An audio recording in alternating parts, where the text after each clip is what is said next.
Kameranya diaktifkan.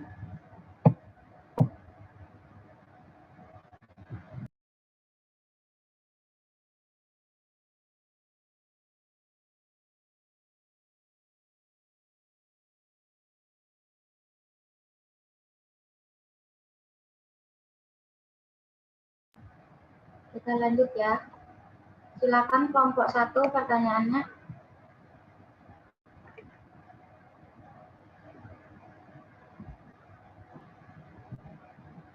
Kelompok 1.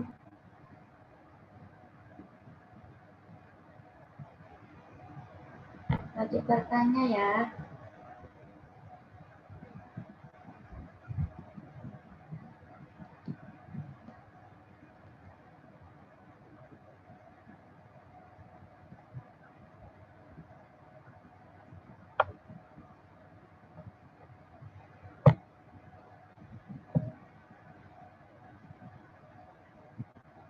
Silakan kelompok 1.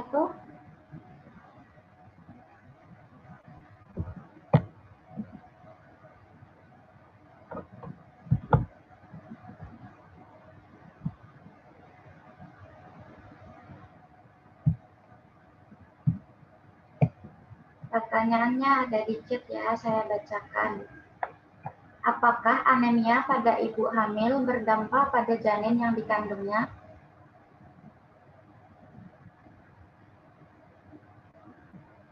Gimana kelompok 3? Sudah jelas semua pertanyaannya?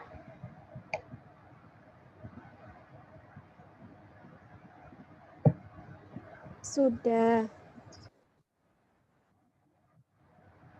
Mau ditutup? Kelompok 3 mau ditutup presentasinya? Iya. Sekian dari kelompok 3. Terima kasih. Bila ada kurangnya, kami mohon maaf. Terima kasih. Wassalamualaikum warahmatullahi wabarakatuh. Waalaikumsalam warahmatullahi wabarakatuh. Selanjutnya kita ke kelompok 4. Silakan kelompok 4, saya persilakan. Assalamualaikum warahmatullahi wabarakatuh.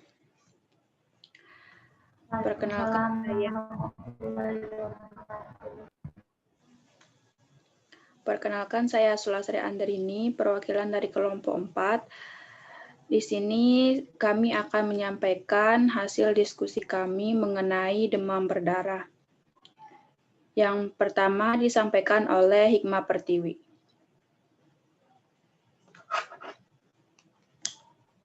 Baiklah, saya akan membaca terlebih dahulu tentang demam berdarah dengue. Definisi demam berdarah dengue merupakan penyakit menular yang disebabkan oleh virus dengue dan ditularkan melalui gigitan nyamuk Aedes aegypti. Tanda dan gejala: pertama demam, kedua tanda-tanda pendarahan, ketiga pembesaran hati atau hepatomegali, keempat renjatan atau shock. Lanjut. Definisi nyamuk Aedes aegypti merupakan jenis nyamuk yang dapat membawa virus dengue penyebab penyakit demam berdarah. Selain dengue, Aedes aegypti juga merupakan pembawa virus demam kuning atau yellow fever dan chikungunya. Cara penularan demam berdarah dengue: virus dengue dalam darah 4-7 hari mulai 1-2 hari sebelum demam. Bila penderita tersebut digigit nyamuk penular, maka virus dalam darah akan ikut terhisap masuk dalam lambung nyamuk. Selanjutnya, virus akan memperbanyak diri dan terbesar di berbagai jaringan tubuh nyamuk termasuk dalam kelenjar liurnya. Kira-kira 1 minggu setelah menghisap darah penderita, nyamuk tersebut siap untuk menularkan kepada orang lain. Atau masa inkubasi eksentrik, virus ini akan tetap berada di dalam tubuh nyamuk sepanjang hidupnya. Lanjut.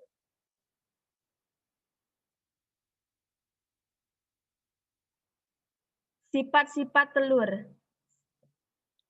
Ciri-ciri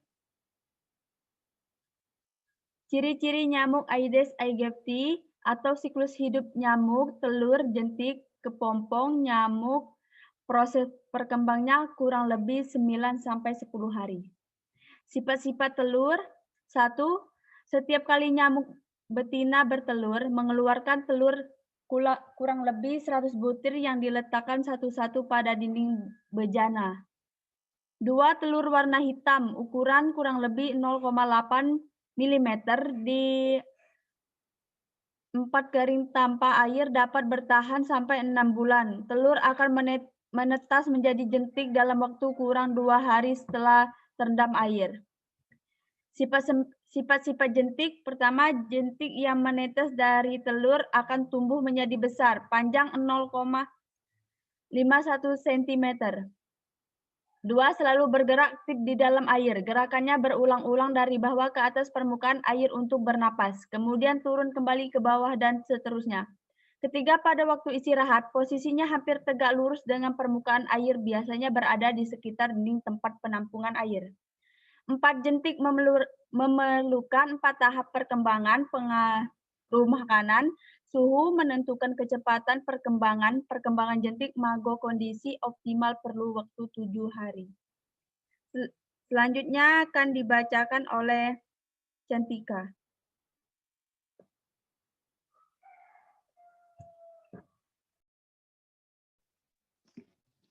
Sifat-sifat kepompong. 1. Berbentuk seperti koma, gerakan lambat, sering berada di permukaan air. 2. Setelah 1-2 hari, kepompong menjadi nyamuk baru. Sifat-sifat nyamuk. 1. Berwarna hitam dan belang-belang atau loreng, putih pada seluruh tubuhnya. 2. Hidup di dalam dan sekitar rumah, pasar, sekolah, dan lain-lain. Dan biasanya di tempat gelap dan lembab. 3. Terbang sampai 10 meter. 4. Nyamuk betina menghisap darah sedangkan jantan menghisap sari buah atau tumbuhan.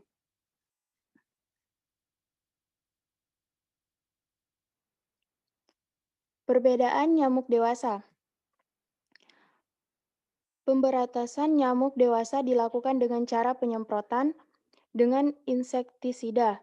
Alat yang digunakan untuk menyemprot adalah mesin fogging, dan penyemprotan dengan cara pengasapan tidak mempunyai efek residu untuk membatasi penularan virus.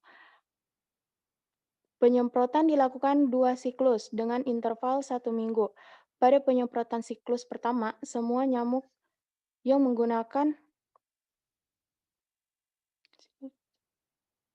mengandung virus dengue, nyamuk infektif, dan nyamuk-nyamuk lainnya akan mati. Penyemprotan yang kedua dilakukan 1 minggu sesudah penyemprotan yang pertama agar nyamuk baru yang infektif tersebut akan terbasmi sebelum semprot menularkan pada orang lain. Pemberantasan jentik. 1. Menguras dengan menyikat dinding tempat penampungan air tempayan, drum, bak mandi, dan lain-lain. Atau menaburkan bubuk abate bila tempat-tempat tersebut tidak bisa dikuras. 2. Menutup rapat-rapat tempat penampungan air agar nyamuk tidak dapat masuk atau berkembang biak di dalamnya. 3. Mengubur atau membuang barang-barang bekas yang dapat menampung air hujan, misalnya ban bekas, kaleng bekas, tempat minuman, mineral, dan lain-lain.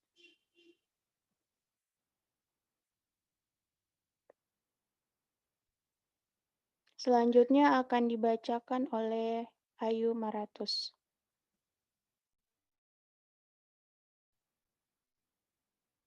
Faktor-faktor yang mempengaruhi penularan DBD. Pertama ada virus dengue, kedua nyamuk Aedes, ketiga faktor manusia yang meliputi pengetahuan, sikap, sosial budaya, pendidikan, status ekonomi, suku bangsa, daya tahan tubuh, umur, pelayanan kesehatan. Lanjut.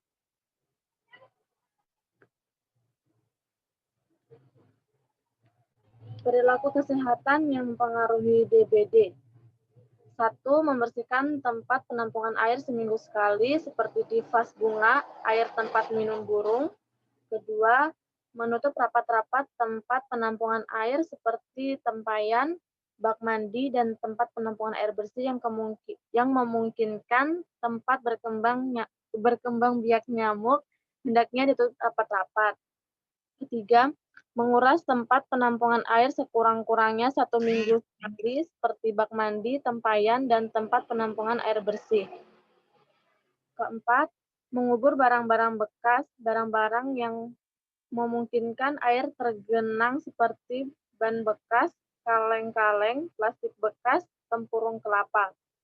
Kelima, membuang sampah pada tempatnya atau membakarnya seperti plastik bekas, air mineral, potongan bambu, dan lain-lain yang dapat menyebabkan menampung air hujan hendaknya dibuang di tempat sampah dan segeralah membakarnya. 6. Menggantung pakaian faktor resiko tertular penyakit DBD adalah rumah atau lingkungan dengan baju atau pakaian bergantungan yang disukai nyamuk untuk tempat beristirahat. 7. Menaburkan bubuk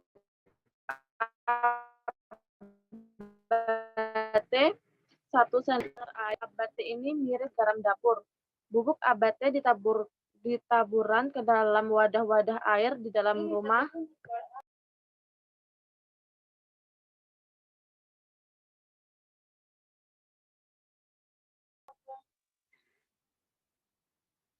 Lapisan ini bertahan sampai beberapa bulan kalau tidak disikat.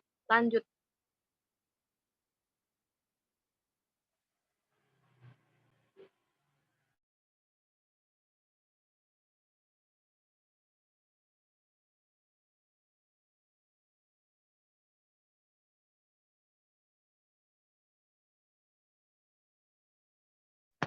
Dilanjutkan Sumarni.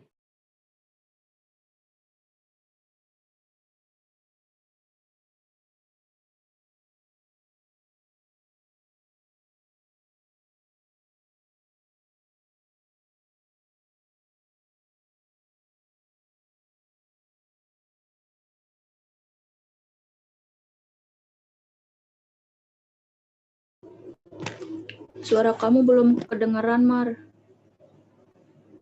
Iya, maaf aku lupa ini. Bentar. Gambaran umum Desa Sukanalu. Geografi, Desa Sukanalu berada di Kecamatan Barus Jahe, Kabupaten Karo, Provinsi Sumatera Utara. Luas daerah Desa Sukanalu sekitar 15,22 km atau 11,89% dari total luas keseluruhan Kecamatan Barus Jahe yang terdiri dari 19 desa. Desa Sukanalu merupakan desa yang paling luas di Kecamatan Barus Jahe dan merupakan peringkat keempat desa terluas di Kabupaten Karo. Kemudian demografinya, penduduk Desa Sukanalu berjumlah 987 kakak. Adapun sarana dan prasarana adalah sebagai berikut. Yang pertama pendidikan, kedua kesehatan, ketiga pemerintahan, keempat tempat ibadah, kelima penyediaan air bersih, keenam penerangan, ketujuh pekerjaan. Next.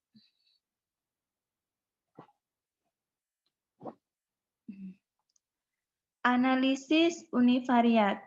Tabel 1, distribusi kebiasaan menguras, membersihkan, dan menutup tempat pembuangan air.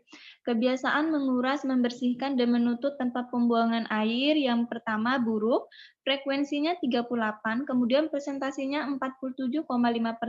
Kedua baik, frekuensinya 42, kemudian presentasinya 52,5%. Untuk jumlah frekuensi 80, kemudian presentasinya 100%. Berdasarkan tabel di atas, dapat diketahui bahwa sebagian responden yang menguras, membersihkan, dan menutup tempat penampungan air sebanyak 42 orang atau 52,5%. Sedangkan responden yang tidak menguras, membersihkan, dan menutup tempat penampungan air sebanyak 38 orang atau 47,50%. Next.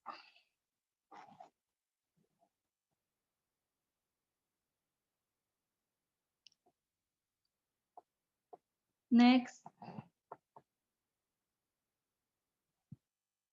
Kemudian tabel 2, distribusi kebiasaan mengubur barang-barang bekas atau membuang sampah pada tempatnya. Yang pertama buruk, frekuensi 35, kemudian persentasenya 43,8%. Kemudian kedua baik, frekuensinya 45, presentasinya 56,3%. Jumlah frekuensi 80, presentasinya 100. Berdasarkan tabel di atas dapat diketahui bahwa sebagian responden yang mengubur barang-barang bekas atau membuang sampah ke tempatnya sebanyak 45 orang atau 56,3%. Sedangkan responden yang tidak mengubur barang-barang bekas atau membuang sampah ke tempatnya sebanyak 35 orang atau 43,8%. Next.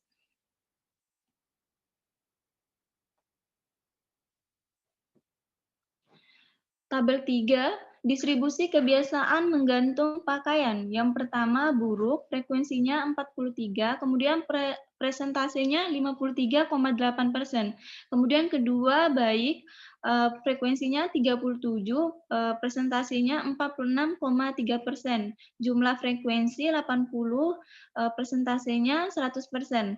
Berdasarkan tabel di atas dapat diketahui bahwa sebagian responden yang menggantung pakaian sebanyak 37 atau 46,3% orang, sedangkan responden yang tidak menggantung pakaian sebanyak 43 orang atau 53,8%.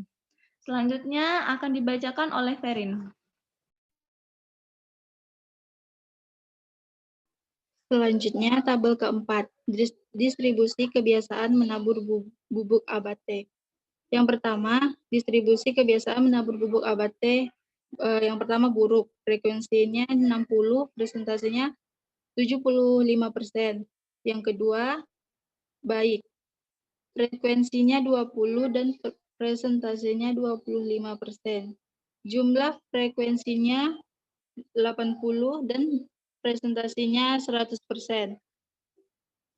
Berdasarkan tabel di atas, dapat diketahui bahwa sebagian responden yang menabur bubuk abate pada tempat penampungan air pakaian sebanyak 20 orang atau 25%.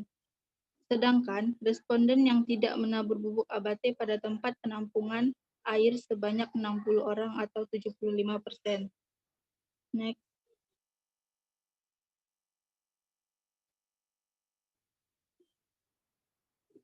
Selanjutnya analisa bivarian.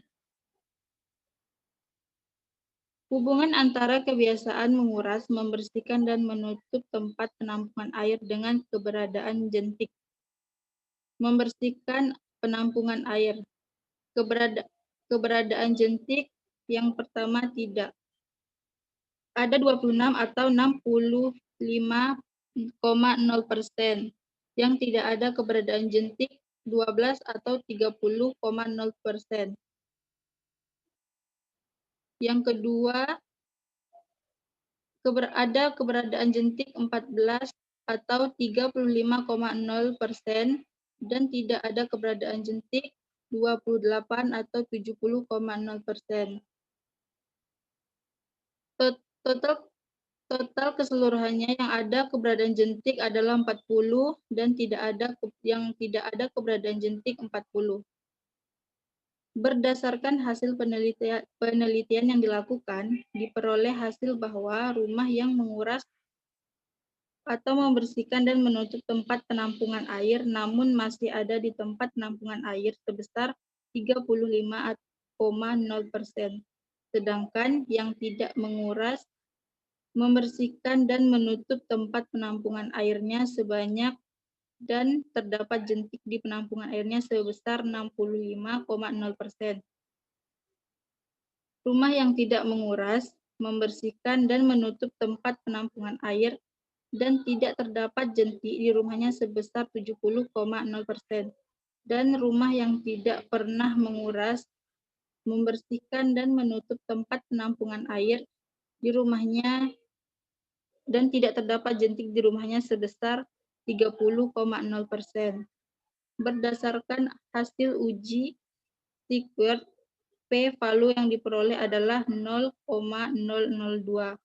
Karena P value kurang dari 0,05, maka HO ditolak. Artinya ada hubungan antara kebiasaan menguras, membersihkan, dan menutup tempat penampungan air dengan keberadaan jentik. Next.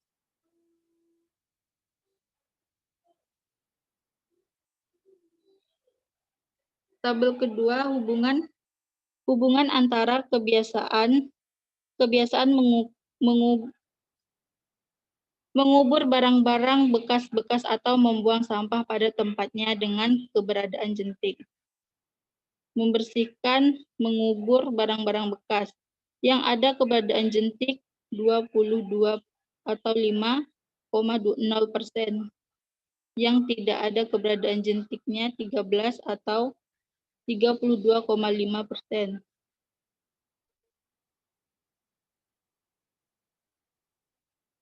Yang ada keberadaan jentiknya 18, 45,0%, dan tidak ada keberadaan jentik 27 atau 67,5%.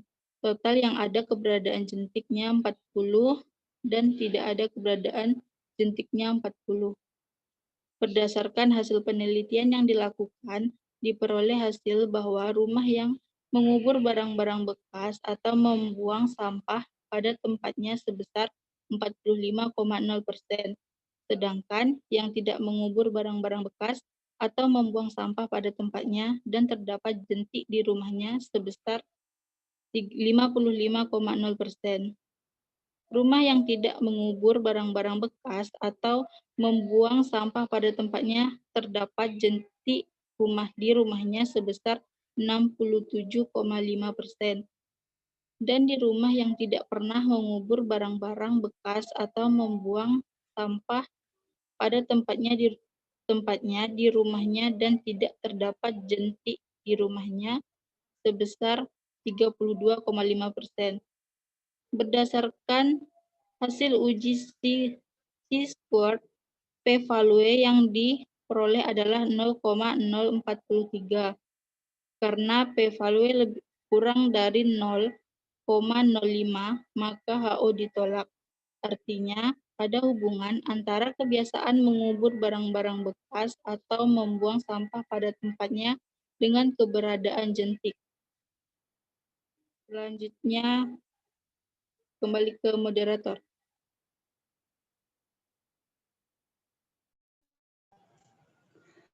Yang ketiga adalah hubungan antara kebiasaan menggantung pakaian dengan keberadaan jentik. Kebiasaan menggantung pakaian yang tidak itu 11,11 atau 27,5%. Yang tidak adalah 26 atau 65,0%. Yang iya ada 29 atau 72,5% dan yang tidak 14 atau 35,0%. Totalnya sama-sama 40. Berdasarkan hasil penelitian yang dilakukan, diperoleh hasil bahwa rumah yang menggantung pakaian namun masih ada jentik di rumahnya sebesar 72,5%, sedangkan yang tidak menggantung pakaian dan terdapat jentik di rumahnya sebesar 55,0%. Rumah yang tidak menggantung pakaian terdapat jentik di rumahnya sebesar 35,0%, dan rumah yang tidak pernah menggantung pakaian di rumahnya dan tidak terdapat jentik di rumahnya sebesar 65,0%. Berdasarkan hasil uji C-square, raw value yang diperoleh adalah 0,001. Karena raw value kurang dari 0,05, maka HO ditolak. Artinya ada hubungan antara kebiasaan menggantung pakaian dengan keberadaan jentik. Yang tabel keempat adalah hubungan antara kebiasaan menabur bubuk abate dengan keberadaan jentik. Kebiasaan menabur bubuk abate yang tidak dilakukan adalah 31 atau 77,5% dan yang tidak 29 atau 72,5%. Yang dilakukan atau ya atau 22,5%, dan yang tidak 11 atau 27,5%. Hasil totalnya sama-sama 40. Berdasarkan hasil penelitian yang dilakukan, diperoleh hasil bahwa rumah yang menabur bubuk abate, namun masih ada jentik di rumahnya sebesar 22,5%, sedangkan yang tidak menabur bubuk abate dan terdapat jentik di rumahnya sebesar 77,5%. Rumah yang tidak menabur bubuk abate terdapat jentik di rumahnya sebesar 27,5%, dan rumah yang tidak pernah menabur bubuk abate di rumahnya dan tidak terdapat jentik di rumahnya sebesar 72,5%. Berdasarkan hasil uji chi-square, raw value yang diperoleh adalah 0,606 karena raw value kurang dari 0,05 maka HO diterima, artinya tidak ada hubungan antara kebiasaan menabur bubuk dengan keberadaan jentik. Mungkin hanya itu yang dapat kelompok saya sampaikan. Mungkin ada pertanyaan dari teman-teman. Silakan kelompok 1, 2, dan 3 bertanya kepada kelompok 4. Kelompok 1.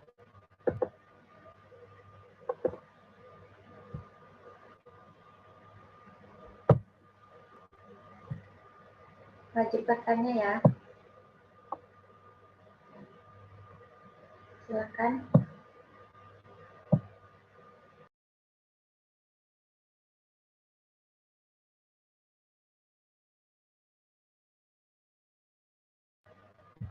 Kelompok 1, silakan bertanya.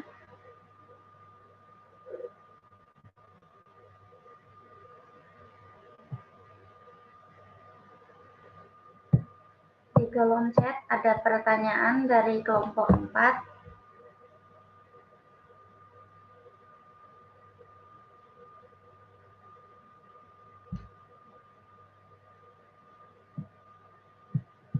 Pertanyaan di chat semua dari kelompok 1 sampai kelompok 4.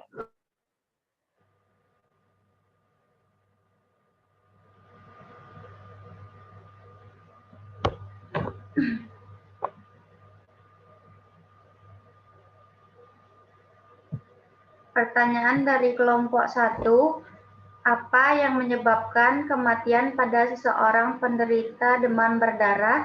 Kapan waktu yang paling kritis?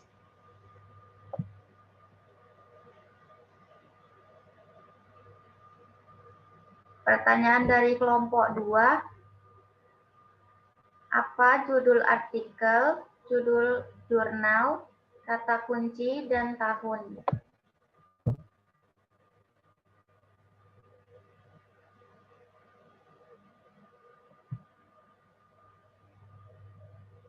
Sekalian tambahan buat kelompok 4 yang saya kelompok 2 penulis.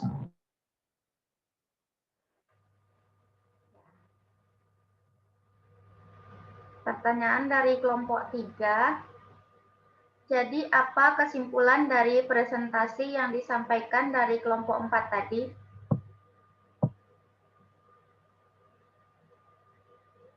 Gimana kelompok 3? Sudah paham dengan pertanyaannya? Kelompok 4? Sudah, terima kasih. Baik. Selanjutnya kita ke menjawab pertanyaan ya. Silahkan kelompok 3 menjawab pertanyaan.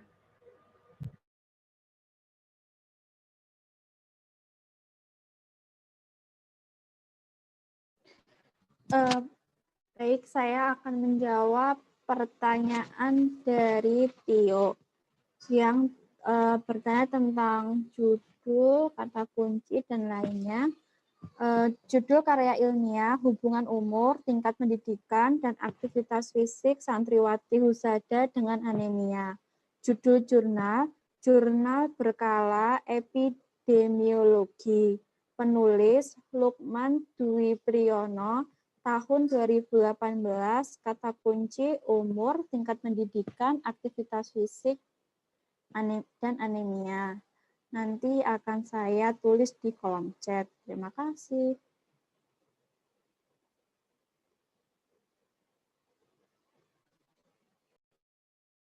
Baik, saya akan menjawab pertanyaan Mbak Hikmah. Mengapa sosial ekonomi kejadian anemia? Kurangnya pendapatan makanan sehari-hari, jumlah dan kualitas makanan ibu per hari, yang berdampak pada penurunan status gizi. Gangguan gizi yang umumnya terjadi pada perempuan adalah anemia, karena secara fisiologis yang mengalami menstruasi tiap bulannya. Sumber makanan yang dipengaruhi untuk mencegah anemia umumnya berasal dari sumber protein yang lebih mahal dan sulit terjangkau oleh mereka yang berpenghasilan rendah. Kekurangan tersebut memperbesar risiko anemia pada remaja dan ibu hamil, serta memperberat risiko kesakitan pada ibu dan bayi baru lahir. Anemia berperan terhadap tingginya angka kematian ibu hamil dan semakin meningkat seiring pertambahan usia kehamilan. Bagaimana Mbak Hikmah? Sudah jelas, terima kasih.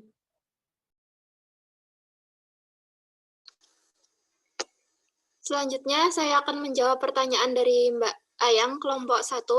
Apakah anemia pada ibu hamil itu berdampak pada janin yang dikandung? Ketika seorang wanita hamil, tubuhnya akan secara alami membentuk lebih banyak sel darah merah untuk mencukupi kebutuhan oksigen dan nutrisi pada janinnya. Produksi sel darah merah dan hemoglobin membutuhkan berbagai komponen seperti zat besi, asam folat, dan vitamin B12.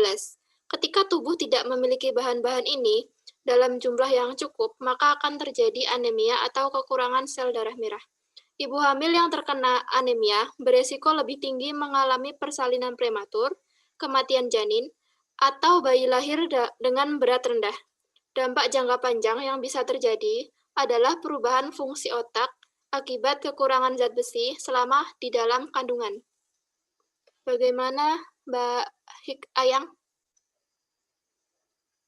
Apakah sudah Baik, jelas? terima kasih Mbak Asna jawabannya.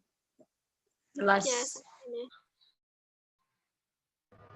Baik, pertanyaan sudah semua dijawab oleh kelompok 3. Selanjutnya, kita lanjut ke kelompok 4 untuk menjawab pertanyaan. Silakan kelompok 4.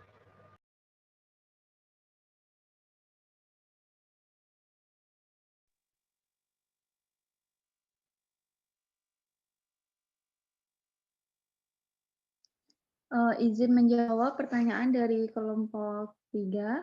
Jadi, apa kesimpulan dari presentasi yang disampaikan dari kelompok 4 tadi?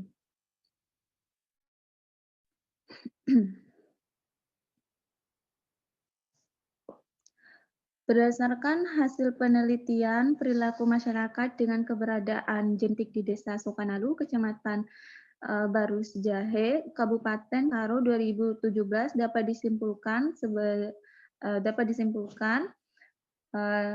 yang pertama, kebiasaan menguras, membersihkan dan menutup tempat penampungan air adalah sebanyak 52,5%. Kebiasaan mengubur barang-barang bekas atau membuang sampah ke tempatnya adalah sebanyak 56,3%. Kebiasaan menggantung pakaian 46,3%. Kebiasaan menabur bubuk abate adalah sebanyak 25%. Dan keberadaan jentik di tempat penampungan air adalah sebanyak 65,0% di Desa Sukanalu, Kecamatan Barusjahe, Kabupaten Karo 2017. Kedua, ada hubungan antara kebiasaan menguras, membersihkan, dan menutup tempat penampungan air, kebiasaan mengubur barang-barang bekas atau membuang sampah ke tempatnya, kebiasaan menggantung pakaian dengan keberadaan jentik di Desa Sukanalu, Kecamatan Barusjahe, Kabupaten Karo 2017. Ketiga, tidak ada hubungan antara kebiasaan memakai bubuk abate pada tempat penampungan air dengan keberadaan jentik di Desa Sukanalu, Kecamatan Barusjahe, Kabupaten Karo tahun 2017. Bagaimana kelompok 3? Apakah bisa diterima atau bisa dipahami? Bisa, makasih ya. Sama-sama.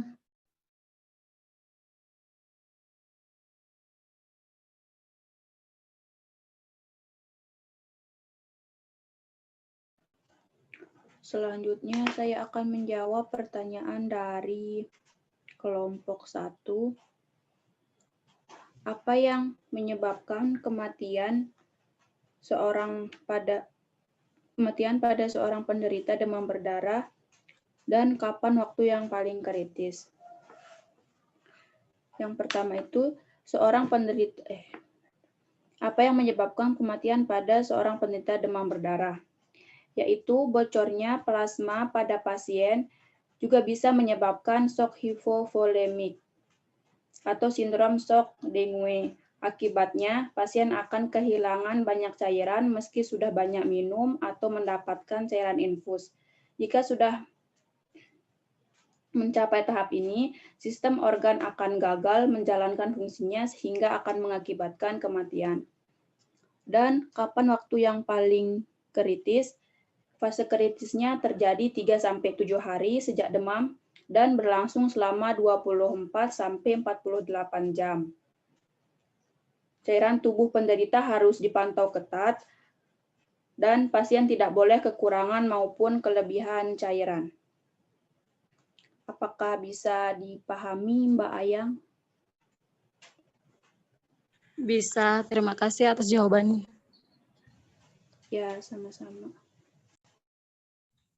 Baik, selanjutnya saya akan menjawab pertanyaan dari kelompok 2.